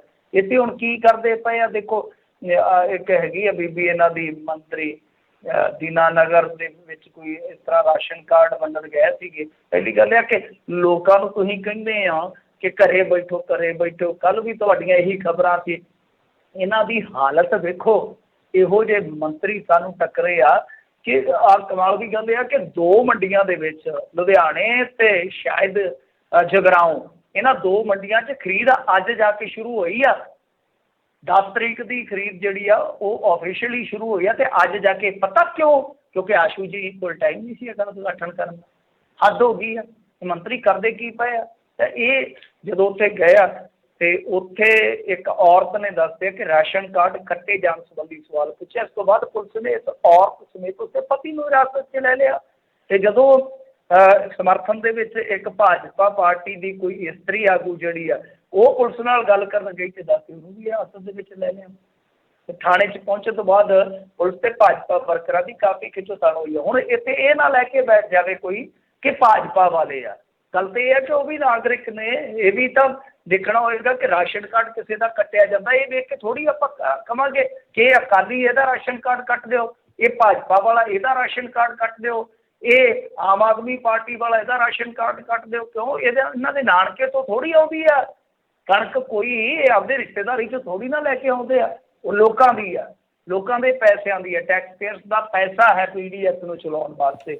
ਇਹ ਆਪਣੇ ਆਪ ਦੇ ਵਿੱਚ ਕਹੀਏ ਤਾਂ ਬਹੁਤ ਗਲਤ ਗੱਲ ਆ। ਤੁਸੀਂ ਸਵਾਲਾਂ ਦੇ ਜਵਾਬ ਦਿਓ। ਜੇ ਤੁਹਾਡੇ ਕੋਲ ਸਾਰੇ ਸਵਾਲਾਂ ਦੇ ਜਵਾਬ ਹੈਗੇ ਆ ਤੇ ਤੁਸੀਂ ਦਿਓ ਜਵਾਬ। ਤੁਸੀਂ ਆਹੀ ਕੰਮ ਅੱਗੇ ਅਕਾਲੀ ਕਰਿਆ ਕਰਦੇ ਸੀ। ਤੁਹਾਨੂੰ ਯਾਦ ਹੋਣਾ ਜਦੋਂ ਮਾੜਾ ਜਾਂ ਸੰਗਤ ਦਰਸ਼ਨ 'ਚ ਕਿਸੇ ਨੇ ਬੋਲਣ ਲੱਗਣਾ, ਉਹਨੂੰ ਪੁਲਿਸ ਵਾਲੇ ਐਂ ਨੱਪ ਲੈਂਦੇ ਹੁੰਦੇ ਸੀ ਜਿਵੇਂ ਖਲੀ ਜੀ ਪੁਰਾਣੇ ਸਮੇਂ 'ਚੋਂ ਲੜਦਾ ਹੁੰਦਾ ਸੀ WWE ਤੇ ਛੋਟੇ ਮੋਟੇ ਜਿਹੜੇ ਨਿੱਕੇ ਜਿਹੇ ਕੱਦ ਦੇ ਹੁੰਦੇ ਨਾ ਉਹਨਾਂ ਨੂੰ ਹੀ ਨੱਪ ਲੈਂਦਾ ਸੀ। ਉੱਤੋਂ ਵਜਨ ਹੀ ਕਿਹੜਾ ਥੋੜ੍ਹਾ ਹੁੰਦਾ, ਛੋਟੀ ਪਹਾੜੀ ਜਿਹੜਾ ਤੇ ਵਜਨ ਆ, ਤੇ ਉੱਦਾਂ ਹੀ ਦੱਬੇ ਜਾਂਦੇ ਸੀ ਨਿੱਕੇ ਕੱਦ ਵਾਲੇ ਭਲਵਾਨ, ਉਸੇ ਤਰ੍ਹਾਂ ਹੀ ਦੱਬ ਲੈਂਦੇ ਸੀਗੇ। ਮਤਲਬ ਕਿ ਸਵਾਲ ਹੀ ਇੰਨੇ ਚੁੱਕਦੇ, ਹੱਦ ਹੋ ਗਈ ਆ। ਕੋਈ ਥੱਪੜ ਮਰਵਾ ਦਿੰਦਾ ਆਪਣੇ ਵਰਕਰਾਂ ਤੋਂ, ਕੋਈ ਅੰਦਰ ਕਰਵਾ ਦਿੰਦਾ। ਇਹ ਗੱਲਾਂ ਨਹੀਂ ਹੋਣੀਆਂ ਚਾਹੀਦੀਆਂ। ਡੈਮੋਕ੍ਰੇਸੀ ਆ, ਹਰੇਕ ਨੂੰ ਰਾਈਟ ਹੈ, ਚਾਹੇ ਕਿਸੇ ਵੀ ਪਾਰਟੀ ਦਾ। ਜੇ ਕਿਸੇ ਦਾ ਰਾਸ਼ਨ ਕਾਰਡ ਕੱਟਿਆ ਗਿਆ ਉਹ ਮੰਤਰੀ ਦੇ ਸਾਹਮਣੇ ਨਹੀਂ ਪਿੱਟੂਗਾ ਤੇ ਹੋਰ ਕਿਹਦੇ ਸਾਹਮਣੇ ਜਾ ਕੇ ਪਿੱਟੂਗਾ? ਹੋਰ ਕਿਸੇ ਪਿੱਪਲ ਬੋਰਡ ਥੱਲੇ ਜਾ ਕੇ ਤੇ ਉਹ ਸਿਰ ਮਾਰਨ ਹੋ ਰਿਹਾ। ਜੀ ਜੀ ਜੀ। ਅਗਲੀ ਗੱਲ ਕਰੀਏ, UP ਸਰਕਾਰ ਨੇ ਇੱਕ ਹੋਰ ਸਾਬਕਾ ਜੱਜ ਨੂੰ ਦਿੱਤੀ ਜੀ ਕੁਰਸੀ। ਹਾਂਜੀ, ਇਹ ਜਿਹੜੇ ਸਾਬਕਾ ਜੱਜ ਨੇ ਮਾਨਯੋਗ ਸ਼੍ਰੀ ਸੁਰਿੰਦਰ ਕੁਮਾਰ ਯਾਦਵ ਜੀ, ਇਹ ਉਹ ਹੈਗੇ ਨੇ ਪੱਤਰ ਪੁਰਸ਼ ਜਿਨ੍ਹਾਂ ਨੇ ਕੁਝ ਸਮੇਂ ਪਹਿਲਾਂ ਲਾਲ ਕ੍ਰਿਸ਼ਨ ਅਡਵਾਨੀ ਜੀ, ਕਲਿਆਣ ਸਿੰਘ ਜੀ, ਇਹਨਾਂ ਦਾ ਕਲਿਆਣ ਕੀਤਾ ਸੀਗਾ, ਯਾਦ ਆ ਗਿਆ, ਉਮਾ ਭਾਰਤੀ, ਮੁਰਲੀ ਮਨੋਹਰ ਜੋਸ਼ੀ, 32 ਦੋਸ਼ੀਆਂ ਨੂੰ ਜਿਹੜੇ ਕਿ ਬਾਬਰੀ ਮਸਜਿਦ ਢਾਉਣ ਦੇ ਦੋਸ਼ੀ ਸੀਗੇ, ਬਰੀ ਕਰ ਦਿੱਤਾ ਸੀ। ਹੁਣ ਤਾਂ ਤਸਵੀਰ ਤੁਹਾਨੂੰ ਸਾਫ਼ ਹੋ ਗਈ ਹੋਣੀ ਹੈ। ਤੇ ਫਿਰ ਹੁਣ ਏਡਾ ਇਤਿਹਾਸਕ ਫੈਸਲਾ ਸੁਣਾਉਣ ਵਾਲੇ ਜੱਜ ਨੂੰ ਬੇਰੁਜ਼ਗਾਰ ਥੋੜੀ ਨਾ ਛੱਡਿਆ ਜਾ ਸਕਦਾ। ਵਿਚਾਰੇ ਨੇ ਕਿੰਨੀ ਮਿਹਨਤ ਕੀਤੀ ਆ, ਦੇਖੋ ਕਿੰਨੀ ਮਿਹਨਤ ਕੀਤੀ ਹੋਏਗੀ ਆਪਣੇ ਕੈਰੀਅਰ ਤੇ, ਕਿੰਨੀਆਂ ਕਿਤਾਬਾਂ ਪੜ੍ਹੀਆਂ ਹੋਣੀਆਂ, ਕਿੰਨੀਆਂ ਮੀਟਿੰਗਾਂ ਕਰੀਆਂ ਹੋਣੀਆਂ ਜੋਬ ਵਾਸਤੇ, ਜੋਬ ਬਚਾਉਣ ਵਾਸਤੇ। ਤਾਂ CBI ਦੀ ਵਿਸ਼ੇਸ਼ ਅਦਾਲਤ ਦੇ ਜੱਜ ਸੀਗੇ, ਰਿਟਾਇਰ ਹੋ ਗਏ। ਰਿਟਾਇਰ ਹੋਣ ਤੋਂ ਬਾਅਦ ਹੁਣ ਇਹਨਾਂ ਦੀ ਜੋਬ ਨੂੰ ਟਾਇਰ ਹੋ ਗਿਆ, ਰਿੜਕੀ, ਫਿਰ ਇਹਨਾਂ ਨੂੰ ਉਪ ਲੋਕਪਾਲ ਲਾ ਦਿੱਤਾ ਗਿਆ। ਠੀਕ ਉਸੇ ਤਰ੍ਹਾਂ ਜਿਵੇਂ ਮੈਂ ਤੁਹਾਨੂੰ ਕੁਛ ਇਤਿਹਾਸਕ ਪਰਪੇਖ ਦੱਸ ਦਿੰਦਾ ਅਤੀਤ ਦੇ, ਕਿ ਰਕੇਸ਼ ਅਸਥਾਨਾ ਸੀਗਾ, ਕਿਸੇ ਸਮੇਂ ਗੋਧਰਾ ਕਾਂਡ ਦੀ ਜਾਂਚ ਜਿਹੜੀ ਹੈ ਉਹ ਇਹਨਾਂ ਨੇ ਕੀਤੀ ਸੀਗੀ। ਕਲੀਨ ਚਿੱਟ ਦੇਣ ਵਾਲੇ ਅਸਥਾਨਾ ਸਾਹਿਬ ਸੀ। ਅੱਜ ਅਸਥਾਨਾ ਸਾਹਿਬ ਦਾ ਅਸਥਾਨ ਕੀ ਆ? CBI ਦੇ ਖਾਸ ਡਾਇਰੈਕਟਰ ਕਰਨੈਲ ਸਿੰਘ। ਗੁਜਰਾਤ ਕਤਲੇਆਮ ਦੀ ਜਿਹੜੀ SIT ਸੀ ਉਹਦੇ ਮੈਂਬਰ ਸੀ, ਅੱਜ ਕਿੱਥੇ ਨੇ? ED ਦੇ ਡਾਇਰੈਕਟਰ ਨੇ। ਗੁਲਬਰਗ ਸੁਸਾਇਟੀ ਦੀ ਜਿਹੜੀ ਜਾਂਚ ਕਰਦੀ ਸੀ SIT, ਉਹਦੇ ਇੱਕ ਮੈਂਬਰ ਸੀ ਯੋਗੇਸ਼ ਮੋਦੀ ਜੀ, ਅੱਜ ਕੱਲ੍ਹ ਉਹ NIA ਦੇ DG ਆ। ਰਫੇਲ ਘੁਟਾਲੇ ਦੇ ਮਾਮਲੇ ਦੇ ਵਿੱਚ ਕਲੀਨ ਚਿੱਟ ਦੇਣ ਵਾਲੇ ਰੰਜਨ ਗਗੋਈ ਜੀ ਅੱਜ ਕੱਲ੍ਹ ਕਿੱਥੇ ਆ? ਰਾਜ ਸਭਾ ਦੇ ਮੈਂਬਰ ਆ। ਵਿਨੋਦ ਰਾਏ, ਜਿਨ੍ਹਾਂ ਨੇ ਕੋਲਾ ਘਟਾਲਾ, 2G ਘਟਾਲਾ, ਪਤਾ ਨਹੀਂ ਕਿਹੜਾ ਘਟਾਲਾ ਕੱਢ ਕੇ ਲਿਆ ਕੇ ਤੇ ਮਨਮੋਹਨ ਸਰਕਾਰ ਦਾ ਸੱਤਿਆਨਾਸ਼ ਕਰ ਦਿੱਤਾ। ਵਿਨੋਦ ਰਾਏ, ਜਿਨ੍ਹਾਂ ਦੇ ਬਣਾਏ ਇਸ ਤਰ੍ਹਾਂ ਦੇ ਕੇਸ ਕਿਤੇ ਨਹੀਂ ਖਲੋਤੇ, ਉਹ ਕਿੱਥੇ ਚਲ ਗਏ? ਬੈਂਕਾਂ ਦੇ ਬਹੁਤ ਵੱਡੇ ਅਧਿਕਾਰੀ ਲਾ ਦਿੱਤੇ ਗਏ। ਫਿਰ ਉਸ ਤੋਂ ਬਾਅਦ BCCI ਦੇ ਇੰਟਰਮ ਪ੍ਰੈਜ਼ੀਡੈਂਟ ਬਣਾ ਦਿੱਤੇ ਗਏ। ਜਦੋਂ ਐਡਾ ਵੱਡਾ ਇਤਿਹਾਸ ਆ, ਤੇ ਮੇਰੇ ਖਿਆਲ ਦੇ ਨਾਲ ਜੇ ਐਸਾ ਨਹੀਂ ਕੀਤਾ ਜਾਂਦਾ, ਇਹ 'ਚ ਸੁਰਿੰਦਰ ਕੁਮਾਰ ਯਾਦਵ ਜੀ ਦੇ ਨਾਲ ਬੜੀ ਵੱਡੀ ਬੇਇਨਸਾਫੀ ਖੁਦ ਇੱਕ ਜੱਜ ਨਾਲ ਹੋ ਜਾਣੀ ਸੀ। ਦੇਖੋ ਫਿਰ ਉਹ ਕਿਹੜੀ ਅਦਾਲਤ 'ਚ ਜਾਂਦੇ। ਤੇ ਮਿੰਟੂ ਜੀ, ਬਹੁਤ ਬਹੁਤ ਧੰਨਵਾਦ ਤੁਹਾਡਾ। ਅੱਜ ਦਾ ਪ੍ਰੋਗਰਾਮ ਦਾ ਸਮਾਂ ਇੱਥੇ ਹੁਣ ਸਮਾਪਤ ਆ। ਮਿਲਦੇ ਹਾਂ ਜੀ ਅਗਲੀ ਵਾਰ। ਬੜੀ ਮਿਹਰਬਾਨੀ, ਧੰਨਵਾਦ ਜੀ। ਸਤਿ ਸ਼੍ਰੀ ਅਕਾਲ। ਸਤਿ ਸ਼੍ਰੀ ਅਕਾਲ ਜੀ। ਤੇ ਸੋ ਇੱਥੇ ਹੀ ਸਾਡਾ ਅੱਜ ਦਾ ਇਹ ਪ੍ਰੋਗਰਾਮ ਸਮਾਪਤ ਆ। ਮਿਲਦੇ ਹਾਂ ਅਗਲੀ ਵਾਰ ਤੱਕ ਲਈ ਮੇਰੇ ਵੱਲੋਂ ਵੀ ਤੁਹਾਨੂੰ ਸਭ ਨੂੰ ਪਿਆਰ ਸਤਿਕਾਰ ਸਨੇਗੀ ਜਿਹੀ ਸਤਿ ਸ਼੍ਰੀ ਅਕਾਲ। ਸੁਣਦੇ ਰਹੋ ਪੰਜਾਬੀ ਰੇਡੀਓ USA।